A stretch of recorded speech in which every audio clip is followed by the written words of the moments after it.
আসসালামু আলাইকুম দাদা, কেঙ্কা আছেন আপনি? ওয়ালাইকুম সালাম। আমি খুব ভালো আছি। তোর কি খবর? দাদা আপনার কাছে আসছি, আমি একটা জিনিস সমাধান করে নিবেন, ওই জিনিসটা আমাকে আপনার সমাধান করে দেওয়ার লাগবে। আচ্ছা, কি ব্যাপার আমাকে খুলে গো তুই? দাদা, এক চেংড়ির সাথে আমি দীর্ঘ 10 বছর ধরে সম্পর্ক করছি, বুঝছেন? ওই চেংড়িটা আমার কার এখন চিনতেছে না। এখন ওই চেংড়ি অন্য চেংড়া মেয়ের সাথে টাঙ্কি মেরে যায়। এখন আমি কি করবো কোন? আমার কলজাটা মনে হয় ফাটে যায় ওর জন্য। বুকটা খালি ধরপর করে, বুঝছেন? আমি সহ্য করে পাচ্ছি না এগুলি আর। ওই চেংড়ি আমার আবেগ নিয়ে খেলা করছে, ওর জন্য আমার বড় কষ্ট হয়।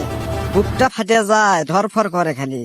আমি সহ্য করে পাচ্ছি না আর। দাদা, আমাকে সমাধান করে দেন আপনার। দাদা, আপনি ক্যাঙ্কা এটা কি করবেন আমি ওগুলো কিছু জানি না। আপনাকে আমার সমাধান করে দেওয়া লাগবে এই জিনিসটা।